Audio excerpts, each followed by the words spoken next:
Good morning to all of you and welcome to all of you in OCIS PCS channel. कैसे हैं आप लोग? हो तो सभी अच्छे होंगे, पढ़ाई भी काफ़ी बेहतर चल रही होगी। तो आज की सेशन में देख लेते हैं कौन कौन से इंपॉर्टेंट इश्यूज़ हैं, न्यूज़ हैं, मुद्दे हैं, समाचार हैं। इसके अलावा हम लोग कुछ इंपॉर्टेंट पॉइंट्स देखेंगे एंड एट द एंड हम लोग MCQs पर आएंगे। फर्स्ट ऑफ ऑल, आज की क्लास लाइव नहीं हो पाई थी, जिसके कारण ये क्लास आप लोगों को जो है रिकॉर्डेड वीडियो आप लोग आज की क्लास में देख लेंगे। चूँकि ये क्लास एवरीडे मॉर्निंग में टाइमिंग है फ्रॉम मंडे टू सैटरडे 7:30 पे होती है। तो क्लास आज तो कुछ नेटवर्क इश्यूज़ था तो क्लास हो नहीं पाई। तो चलिए रिकॉर्डेड क्लास के लिए हम लोग प्रिपेयर्ड हो जाते हैं और देखते हैं कि आज की क्लास का क्या इंपॉर्टेंट इन्फॉर्मेशन है। फर्स्ट है वाशिंगटन DC और में USA और भारत, इन दोनों देशों ने क्या किया है, रणनीतिक स्वच्छ ऊर्जा भागीदारी यानी SCEP पर मंत्री स्तरीय बैठक जो है आयोजित की गई है। तो आपके लिए पहला सवाल है कि भारत और अमेरिका के बीच में स्वच्छ ऊर्जा को लेकर के जो बैठक की गई है, मंत्री स्तरीय बैठक, को रिसेंटली कहाँ आयोजित किया गया है? यह पहला सवाल करंट के पॉइंट ऑफ व्यू से। तो इसका आंसर क्या हो जाएगा? इसका आंसर हो जाएगा वाशिंगटन DC में किया गया है, वाशिंगटन DC में आयोजित की गई है। ठीक है, अब जब बैठक की गई है तो बैठक में कुछ जाहिर सी बात है, अगर बैठक होती है तो वहाँ पर कुछ ना कुछ, जब मीटिंग की जाती है तो बहुत सारे पॉइंट्स वहाँ रखे जाते हैं। जैसे फॉर द एग्जाम्पल कि अगर ये बैठक किया गया तो क्यों किया गया, तो वहाँ पर एक कीवर्ड है हमारा स्वच्छ ऊर्जा। तो स्वच्छ ऊर्जा को क्या करना है, स्वच्छ ऊर्जा में इस क्षेत्र में क्या करना है, नवाचार यानी इनोवेशंस को,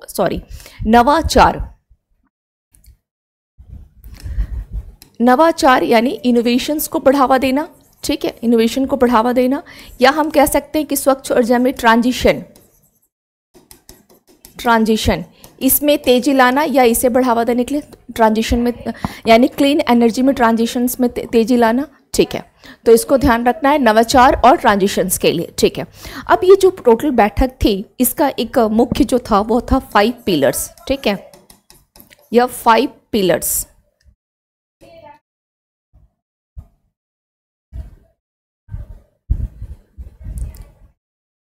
इसके 5 पिलर्स। ठीक है, ध्यान रखना है कि वो 5 पिलर्स हैं कौन कौन। ओके, तो स्वच्छ ऊर्जा को लेकर के सबसे पहले जो, अगर इस पे जो मीटिंग की जा रही है, क्यों की जा रही है, तो वो है नवाचार को बढ़ाना इस क्षेत्र में। दूसरा है कि ट्रांजिशन में जो तेजी लाने के लिए। नाउ अब इसके अंतर्गत जो ये मीटिंग की गई, इसमें 5 पिलर्स को केंद्रित किया गया, यानी 5 इसके प्रमुख स्तंभों को रखा गया। और वो 5 प्रमुख स्तंभ कौन कौन से थे? फॉर द पॉइंट देख सकते हैं, पावर एंड एनर्जी एफिशिएंसी। ठीक है, एनर्जी एफिशिएंसी, इसके ऊपर बात की गई कि इसे कैसे बढ़ाया जाए, power and energy efficiency. Responsible oil and gas, okay, इस पे बात किया गया। Renewable energy, okay. Now energy fuels यानी ऊर्जा ईंधन, energy fuels and technology. Technology कितने हो गए? 1 2 3 4 एंड 5 क्या हो जाएगा? Sustainable growth, sustainable growth. ठीक है, तो ये जो 5 इसमें प्रमुख स्तंभ जो है इसके रखे गए, इन 5 में अगर आप देखेंगे तो रेस्पॉन्सिबल ऑयल एंड गैस, इसको लेकर के ये जो आपकी है रिन्यूएबल एनर्जी, थर्ड पॉइंट। ठीक है, रिन्यूएबल एनर्जी एक्शन प्लेटफॉर्म, इसकी शुरुआत की गई थी 2023 में। Renewable energy action technology, renewable energy technology action platform, इसकी शुरुआत कब की गई थी? 2023 में। तो इसको ध्यान रखना है। नाउ वैसे भी अगर बात की जाए SCEP को लेकर के, तो SCEP इसकी शुरुआत कब की गई? तो इसकी शुरुआत की गई थी 2021 में। ठीक है, 2021 में जो है इसकी शुरुआत की गई थी। नाउ चूँकि हम लोग जब बात करते हैं स्वच्छ ऊर्जा को लेकर के, तो स्वच्छ ऊर्जा में भारत और अमेरिका क्या क्या कार्य कर रहा है, ठीक है, या क्या क्या स्टेप्स ले रहा है, तो उसके ये 5 प्रमुख पॉइंट हो गए। चूँकि भारत का टारगेट क्या है? 2070 तक कैसे नेट जीरो कार्बन का लक्ष्य प्राप्त करना है। इसके अलावा अगर आप देखेंगे 2030 तक, यानी भारत की जो टारगेट है 2030 तक कितना करना, 500 गीगावाट ये प्राप्त करना चाहता है। ठीक है। 2030 तक कितना है, 500 गीगावाट इसको प्राप्त करना चाहता है। तो इसमें भी अगर आप इन क्षेत्रों में काम कर रहे हैं तो इसमें भी भारत को कहीं ना कहीं क्या मिलेगी, मदद मिल रही है, ठीक है। इस लक्ष्य को प्राप्ति करने के लिए भी ये क्या करेगा, मदद देगा। दूसरी चीज क्या है, दूसरी पॉइंट्स आप यहाँ पे देख सकते हैं कि अगर इससे क्या होगा, अगर आप स्वच्छ ऊर्जा को बढ़ावा देते हैं, स्वच्छ ऊर्जा को, तो हमारा जो SDG, जो हमारे क्वेश्चन से एग्जाम में कभी कभी पूछता है, SDG यानी सस्टेनेबल डेवलपमेंट गोल है ना, इसके जो 7 है, SDG 7, ये किससे संबंधित है, ध्यान रखिएगा प्रीलिम्स पॉइंट ऑफ व्यू से यह स्वच्छ ऊर्जा से संबंधित है, ठीक है। स्वच्छ ऊर्जा से SDG 6 संबंधित है और SDG 7 इसका संबंध, सॉरी SDG 6, ये 6 होगा, ठीक है, SDG 6, और ये क्या है, SDG 7, इसका संबंध किससे है, SDG 7 का जलवायु कार्रवाई से, ओके, जलवायु कार्रवाई।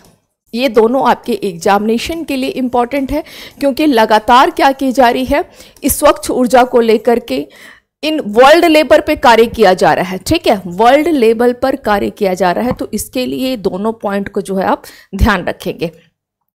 इसी प्रकार से स्वच्छ ऊर्जा को लेकर के जो अन्य जो इनिशिएटिव्स ली गई है, जैसे फॉर द एग्जांपल आपका क्या किया गया है, इंटरनेशनल सोलर अलायंस ISA यानी अंतर्राष्ट्रीय सौर गठबंधन की स्थापना कब की गई, 2015 में, इसको ध्यान रखना है, ठीक है। या इसके अलावा 2018 में अगर आप ध्यान रखेंगे तो क्या होगा, स्वच्छ ऊर्जा यानी क्लीन एनर्जी अंतरराष्ट्रीय इंक्यूबेशन, ठीक है, इंक्यूबेशन यानी शॉर्ट में अगर लिखा जाए तो क्या होगा, स्वच्छ ऊर्जा यानी clean energy international incubation centre, okay. इसकी स्थापित की गई, कब किया गया, या 2018 में। तो इस पॉइंट को भी ध्यान रखेंगे कि स्वच्छ ऊर्जा भागीदारी पर जो मंत्री स्तरीय बैठक की गई, तो स्वच्छ ऊर्जा को लेकर के कौन कौन से इनिशिएटिव्स लिए गए हैं, क्या क्या कार्य जो है किए जा रहे हैं, और किन किन इनका जो मेन पॉइंट्स था, क्योंकि इस बैठक की, ये जो बैठक की गई उसमें ये 5 पॉइंट को रखा गया कि पावर एंड एनर्जी, है ना, एफिशिएंसी इसको बढ़ाना है, रेस्पॉन्सिबल ऑयल और गैस, यानी ये जो देश है किसके साथ काम करेंगे, इनके साथ ही काम करेंगे। उसी प्रकार इतने के साथ साथ जैसे अमेरिका और भारत कर रहा है, तो यूरोपीय संघ भी ने भी भारत के साथ किया है। एक पॉइंट ध्यान रखिएगा कि जिस प्रकार से अमेरिका और भारत ये दोनों मिलकर के स्वच्छ ऊर्जा पर काम कर रहे हैं, उसी प्रकार से यूरोपीय संघ यानी EU, यूरोपियन यूनियन और भारत, ये दो देश भी क्या कर रहे हैं, स्वच्छ ऊर्जा को लेकर के ये भी क्या कर रहे हैं, और जलवायु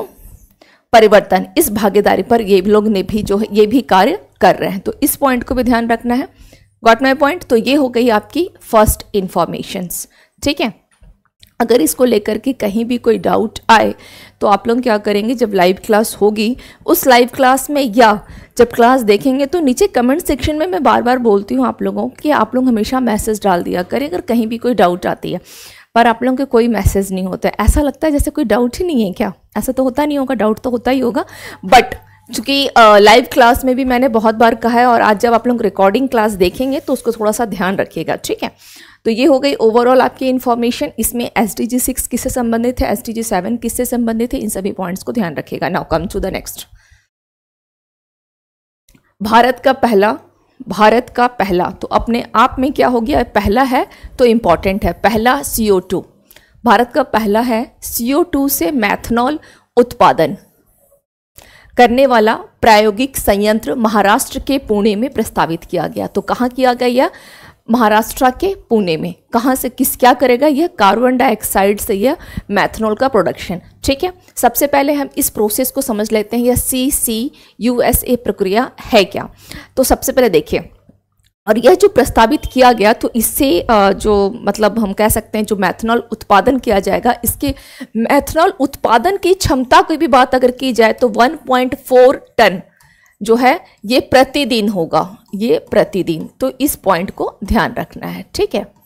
इतना 1.4 टन प्रतिदिन मैथनॉल उत्पादन इसकी जो क्षमता होगी। नाउ कार्बन डाइऑक्साइड से मैथनॉल उत्पादन की जो प्रोसेस है, इस प्रोसेस में कार्बन इमिशंस क्या होगा, कार्बन इमिशंस इस प्रोसेस में, यानी ये जो प्रोसेस देख रहे हैं कार्बन डाइऑक्साइड से मेथनॉल के उत्पादन में, इस प्रोसेस में किसका इमिशन होगा, सबसे पहले कार्बन,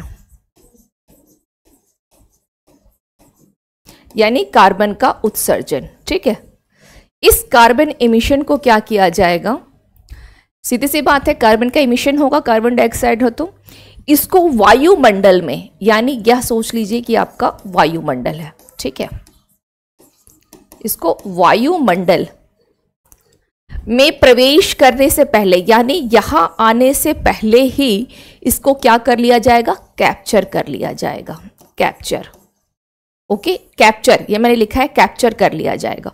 और इसे जो कैप्चर किया गया है, इसके बाद इस कैप्चर की गई कार्बन को, यहां जो कार्बन कैप्चर किया गया, इस कार्बन को क्या किया जाएगा, हाइड्रोजन कृत किया जाएगा। क्या किया जाएगा, हाइड्रोजन कृत इसे किया जाएगा। ठीक है, इस कैप्चर की गई कार्बन को क्या किया जाएगा, हाइड्रोजन कृत,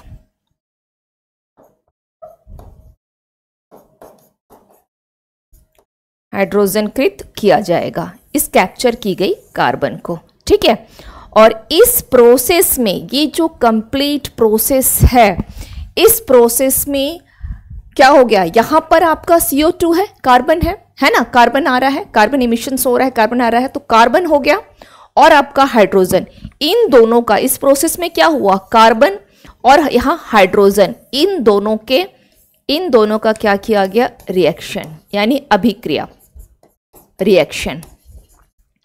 इन दोनों के रिएक्शन से क्या होगा, इन दोनों के रिएक्शन से मेथनॉल का प्रोडक्शन होगा, इन दोनों के रिएक्शन से। गॉट माय पॉइंट, फिर से सुन ले, कार्बन इमिशन, जब इसका मतलब पहले CO2 से मेथनॉल के उत्पादन करने की प्रोसेस में क्या होगा, आपका कार्बन का इमिशंस तो होगा ही, क्योंकि कार्बन डाइऑक्साइड है, तो वह जो कार्बन इमिशन होगा, उत्सर्जन होगा, हम लोग उसको वायुमंडल में प्रवेश करने से पहले कैप्चर करेंगे। और कैप्चर करने के बाद, कैप्चर हमने किसको किया, इस कार्बन को किया, और इस कार्बन को कैप्चर करने के बाद हम लोग इससे हाइड्रोजन कृत करेंगे, और ये क्या करेगा, यानी इस प्रोसेस में कार्बन का और हाइड्रोजन का, इन दोनों का क्या हुआ, रिएक्शन, अभिक्रिया से आपका क्या होगा, मैथनॉल का जो है प्रोडक्शन होगा, मैथनॉल का प्रोडक्शन। यही है आपकी पूरी प्रोसेस। ठीक है, यही है आपका पूरा प्रोसेस। चलिए, अब अगर इस CO2 से मैथनॉल के उत्पादन से क्या होगा, जो हमारा ग्रीन हाउस गैस है, ठीक है, इसके उत्पादन से क्या होगा, हमारी जो ग्रीन हाउस गैस है, सपोज यहां पे मैं मेंशन कर देती हूं, हमारी जो ग्रीन हाउस गैस है, इसके प्रोडक्शन से, ग्रीन हाउस गैस, इसके इमिशन में क्या आएगी, इसके उत्सर्जन में क्या होगी, कमी आ जाएगी, है ना। और आपका जो सस्टेनेबल फ्यूल सोर्स है, ओके, सस्टेनेबल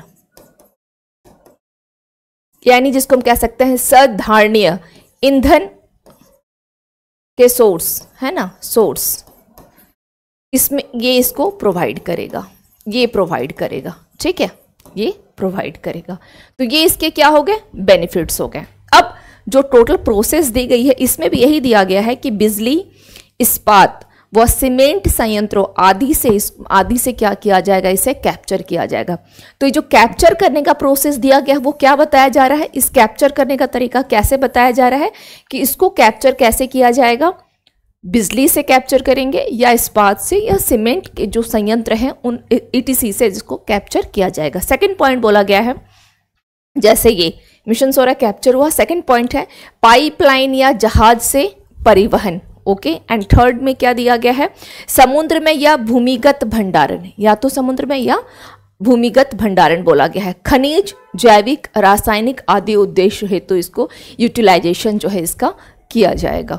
तो ये हो गई आपकी CCUS प्रक्रिया। तो ये समझना होगा ओवरऑल कि भारत का पहला जो CO2 से मैथनॉल उत्पादन, यहाँ से क्वेश्चन एक 2-3 प्रकार से तो बन ही सकते हैं। पहला क्वेश्चन तो यही बनेगा कि पहला जो है CO2 से कहाँ किया जा रहा है, तो महाराष्ट्र के पुणे में, फर्स्ट क्वेश्चन। सेकंड क्वेश्चन जो है कि मैथनॉल का जो प्रोडक्शन किया जाता है तो किन 2 यौगिकों का मिश्रण होता, क्या होगा, कार्बन और हाइड्रोजन हो जाएगा, सेकंड क्वेश्चन। थर्ड क्वेश्चन है इस पूरे प्रोसेस में जो दिया गया है कि इस इसका प्रतिदिन उत्पादन क्षमता, तो थर्ड वाले क्वेश्चंस को पूछने की जो संभावनाएं हैं वो कम रहेंगी, इसको ध्यान रखना है। ठीक है, now come to the next. वैश्विक स्तर पर नवीकरणीय ऊर्जा में निवेश के लिए भारत जर्मनी प्लेटफॉर्म। हो सकता है शायद आप लोगों को हेडिंग ना दिखाई दे रहा हो, मैं फिर से रिपीट कर दे रही हूँ। वैश्विक स्तर पर यानी ग्लोबल लेवल पर नवीकरणीय ऊर्जा में, रीन्यूएबल एनर्जी में इन्वेस्टमेंट के लिए भारत और जर्मनी ये दोनों जो मिलकर के एक प्लेटफॉर्म तैयार कर रहे हैं। तो सबसे पहले यहाँ पे ध्यान रखिएगा, जो वैश्विक स्तर पर बात की गई है ये 4th टाइम, ठीक है, ये 4th आप यहाँ पे लिख सकते हैं, वैश्विक नवीकरणीय ऊर्जा निवेशक सम्मेलन और प्रदर्शनी में। ठीक है, ये जो प्लेटफॉर्म तैयार किया गया है, तो अभी आपका क्या चल रहा है, यह है आपका वैश्विक स्तर पर नवीकरणीय ऊर्जा यानी 4th री इन्वेस्ट। ओके, 4th री इन्वेस्ट आप यहाँ पे इसको लिख सकते हैं। ठीक है, यानी चौथा वैश्विक नवीकरणीय ऊर्जा निवेशक सम्मेलन और प्रदर्शनी। तो क्या हो गया, यह री इन्वेस्ट, इसमें क्या किया गया है, इस प्लेटफॉर्म का शुभारंभ किया गया है, भारत जर्मनी प्लेटफॉर्म का शुभारंभ जो है इसमें किया गया है। ठीक है, ये 4th आपका री इन्वेस्टमेंट में इस पहल को स्टार्ट किया गया है।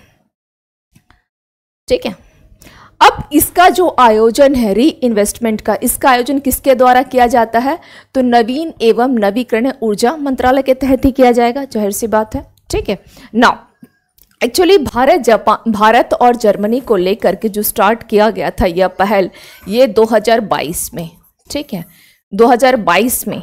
ओके, इसको ध्यान रखना है। तो जब भी कुछ इस तरह से अगर आ रही है कि रिन्यूएबल एनर्जी को लेकर के, तो अगेन यहाँ पर भी ये पॉइंट हम लोग मेंशन कर सकते हैं कि हमारा एक टारगेट क्या है, 2030 तक हमें 500 गीगावाट, 2030 तक कितना है, 500 गीगावाट। इस लक्ष्य को प्राप्त करने में भी ये मदद करेगा।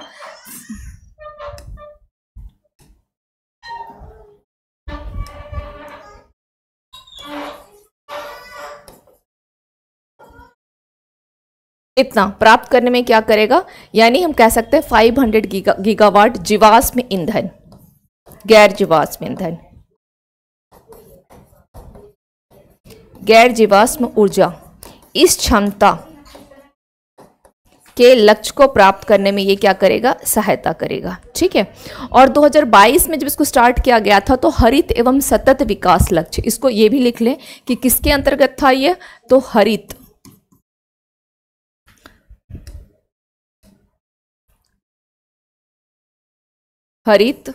एवं सतत यानी सस्टेनेबल, सतत विकास। ठीक है, इस साझेदारी की यह एक पहल थी, इसको ध्यान रखिएगा।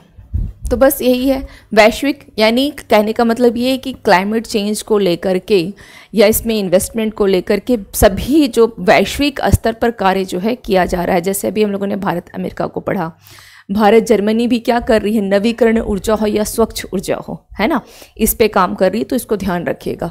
Now come to the next, Saragarhi का युद्ध। सबसे पहले ये सारागढ़ी है कहाँ, तो ये उत्तर पश्चिम यानी पाकिस्तान वाला क्षेत्र।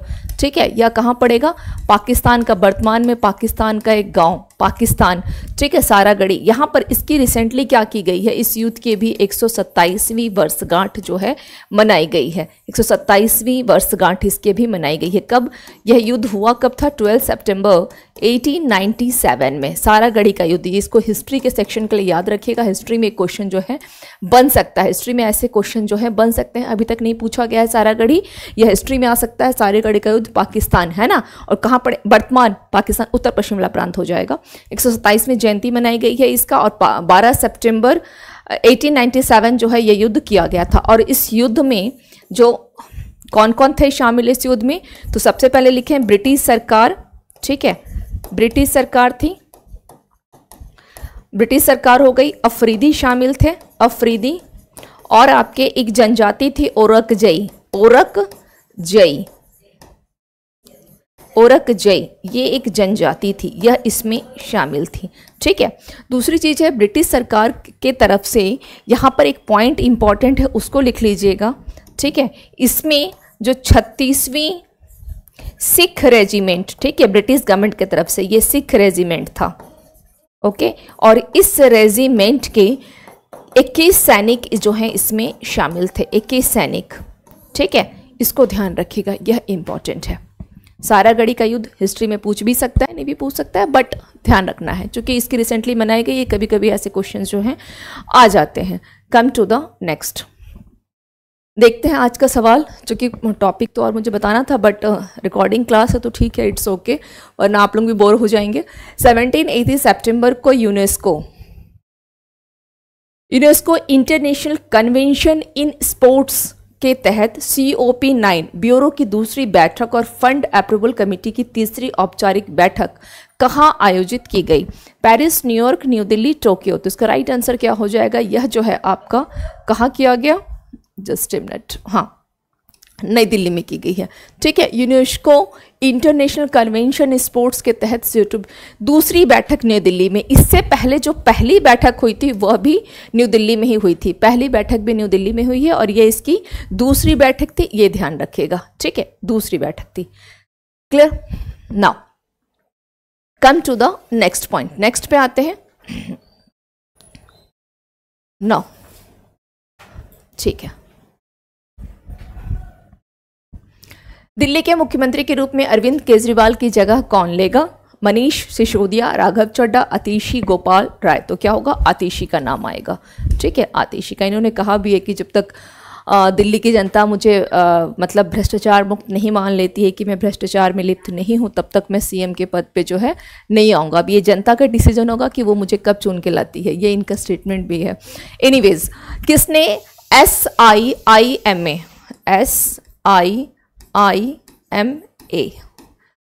24 में सर्वश्रेष्ठ अभिनेत्री का पुरस्कार जीता है? ऐश्वर्या राय बच्चन, दीपिका पादुकोण, प्रियंका चोपड़ा, आलिया भट्ट। तो उसका राइट आंसर हो जाएगा ऐश्वर्या राय बच्चन, है ना, साउथ की मूवी के लिए इनको जो है दिया गया है, ठीक है।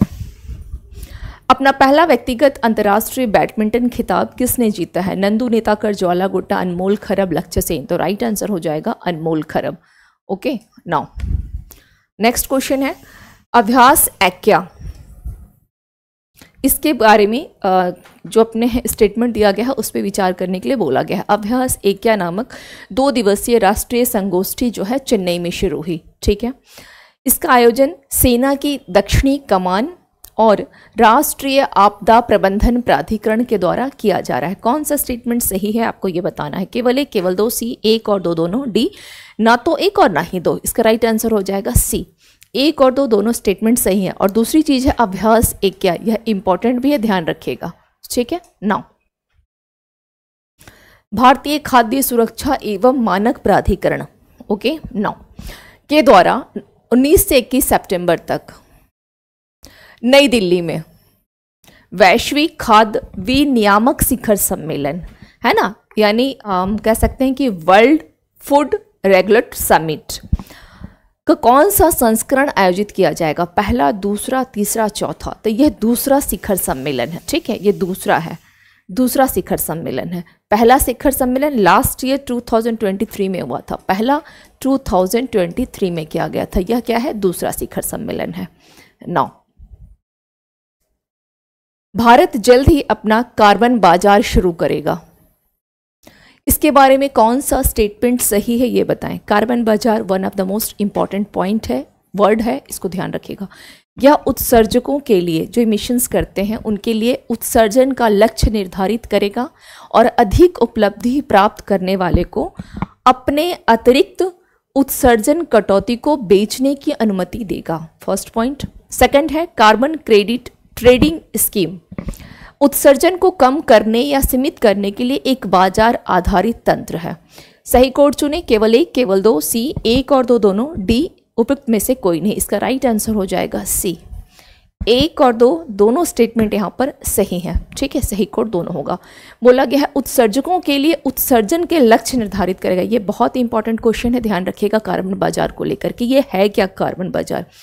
तो जो इमिशंस करते हैं, है ना, उनके लिए है बेसिकली, जो अधिक इमिशंस करते हैं उनके लिए बोला गया है कि वो एक टारगेट को फिक्स्ड करें और अगर उनकी उपलब्धि सपोज इमिशंस का जो है यानी उस उत्सर्जन के लक्ष्य को निर्धारित करता है, और अगर अधिक उपलब्धि प्राप्त कर लिया आपने तो इसके अपने अतिरिक्त उत्सर्जन कटौती को आपको बेचने की अनुमति भी दे दी जाएगी। तो ये एक कह सकते हैं कि कार्बन बाजार जो शुरू करने वाला भारत शुरू कर रहा है रिसेंटली, आपके लिए एक इम्पॉर्टेंट वर्ड हो जाए, क्योंकि इसका संबंध किससे है, हमारे अगेन क्लाइमेट चेंजिंग से इसका हमारा संबंध है, तो इसलिए हमारे लिए महत्वपूर्ण होगा कार्बन बाजार, ध्यान रखिएगा।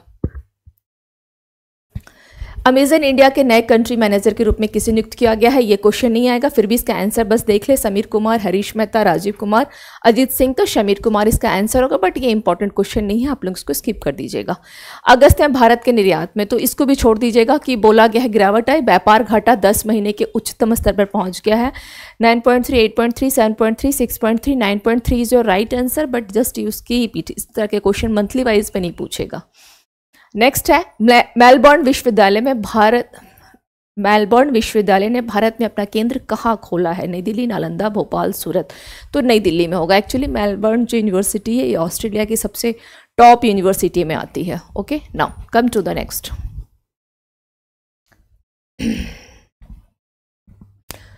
ग्लोबल बायो इंडिया, इसका चौथा संस्करण जो है सफलतापूर्वक संपन्न हुआ, और कहाँ किया गया इस बायो इंडिया का, नई दिल्ली में। भारत ने फ्रांस के लियोन में क्या किया है, विश्व कौशल 24 इस प्रतियोगिता में कितने पदक जीते हैं, 16 पदक जो है इसने उत्कृष्टता यानी एक्सलेंसी अवार्ड जो है इसने जीता है। अल्जीरियाई राष्ट्रपति अब्देल मजीद तबन फिर से चुने गए, तो यानी जो आपके अल्जीरिया के राष्ट्रपति किनको बनाया गया है, तबन जी को बनाया गया है, ठीक है। और अल्जीरिया जो है आपका जो ब्रिक्स न्यू डेवलपमेंट बैंक में भी यह शामिल हो गया है रिसेंटली, ठीक है। एसएसबी का महानिदेशक किसे बनाया गया है, अमृत मोहन प्रसाद को।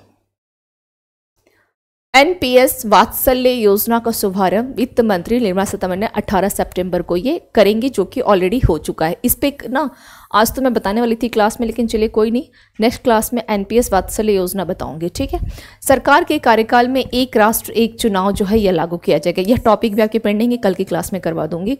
मोदी जी भुवनेश्वर में सुभद्रा योजना का इन्होंने शुभारंभ किया। हम लोग इस पर चर्चा कर चुके हैं सुभद्रा योजना को लेकर के, है ना, कि 1 करोड़ तक की महिलाओं को इसका लाभ पहुँचाने का टारगेट है, और 5 साल में 50,000 जो है दिया जाएगा, पर ईयर 10,000 रुपीज़ जो है दिया जाएगा। पीएम मोदी ने वर्चुअल माध्यम से भारत की पहली नमो भारत रैपिड रेल इसको हरी झंडी दिखा दी है, ठीक है, वर्चुअली नमो भारत रैपिड रेल। दूसरी चीज़ है वंदे भारत को भी जो है अभी रिसेंटली जो है फिर से स्टार्ट किया गया है, मतलब अलग अलग शहरों को फिर कनेक्ट किया गया है, तो इसको ध्यान रखना है। पीएम मोदी ने वीओसी पोर्ट पर तूतीकोरिन इंटरनेशनल कंटेनर टर्मिनल का उद्घाटन किया है। जीएसटी परिषद ने क्या किया है, जीएसटी काउंसिल ने, जिसकी अभी रिसेंटली 54th बैठक भी हुई थी, 54th बैठक की गई थी।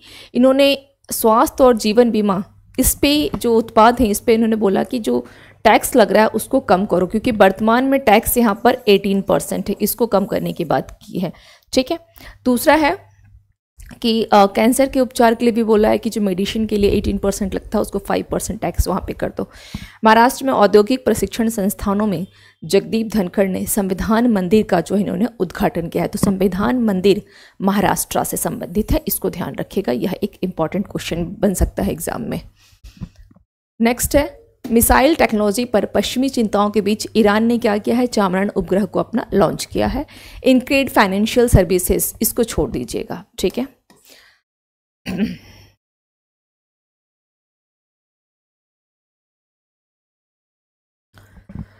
किस स्थिति को दुनिया भर में विश्व ओजोन दिवस जो है मनाया जाता है, तो क्या होगा 16 सितंबर के लिए। और इसकी थीम क्या थी, थीम इंपॉर्टेंट है, जीवन के लिए ओजोन है। ओजोन का क्रम क्या है, O3 ओजोन, ठीक है, क्लोरोफ्लोरोकार्बन में काउंट होता है ओजोन। 16 सितंबर को गुजरात के गांधीनगर में। और ओजोन ओजोन की जो बोलते हैं ना कि ओजोन परत की क्षति को कम करने के लिए कौन सा प्रोटोकॉल है, तो ध्यान रखिएगा मॉन्ट्रियल प्रोटोकॉल, ठीक है, मॉन्ट्रियल प्रोटोकॉल, ये बहुत इंपॉर्टेंट है, मॉन्ट्रियल प्रोटोकॉल। ओके 16 सितंबर को गुजरात के गांधीनगर में वैश्विक नवीकरणीय ऊर्जा निवेशक सम्मेलन और एक्सपो का उद्घाटन किसने किया है? पीएम मोदी जी के द्वारा। यह भी एक दूसरा क्वेश्चन भी इंपॉर्टेंट है। थर्ड है, किस वरिष्ठ आईपीएस अधिकारी को सशस्त्र सीमा बल का महानिदेशक नियुक्त किया गया? अमृत मोहन प्रसाद। बैडमिंटन खिलाड़ी ने बेल्जियम इंटरनेशनल 24 में महिला सिंगल्स मुकाबला जीतकर अपना पहला सीनियर अंतर्राष्ट्रीय खिताब जीता है, अनमोल खरब ने। एकीकृत भुगतान व्यवस्था की भुगतान सीमा 1 लाख रुपए, 1 लाख से बढ़कर 5 लाख रुपए एनपीएस के तहत 5 दिनों तो कक्षा में रहने के बाद 15 सितंबर को 4 अंतरिक्ष यात्रियों के साथ सफलतापूर्वक पृथ्वी पर लौट आया है space x crew Polaris Dawn. उत्कृष्टता के विभिन्न क्षेत्रों में योगदान देने वाली भारतीय महिलाओं की उपलब्धियों के सम्मान में दुबई में भारतीय महिला दुबई पुरस्कार प्रदान किया गया। किसने किए हैं? संयुक्त अरब अमीरात ने। 15 सितंबर को नई दिल्ली में सफलतापूर्वक संपन्न हुआ जैव प्रौद्योगिकी के क्षेत्र में भारतीय कौशल का प्रदर्शन किया गया। चौथा ग्लोबल जैव इंडिया यानी बायो इंडिया कहाँ संपन्न हुआ? यह नई दिल्ली में। ठीक है, तो ये हो गए आज की क्लास के आप लोगों के इंपॉर्टेंट इन्फॉर्मेशन। और कोशिश रहेगी कि कल की क्लास आप लोगों की लाइव चले और आज शाम में आप लोग की हिस्ट्री की क्लास भी 4 बजे होगी। देखते हैं नेटवर्क कितना सही रहता है। अगर सब कुछ सही रहा तो 4 बजे क्लास आप लोगों की होगी। Okay, thank you to all of you and have a nice day.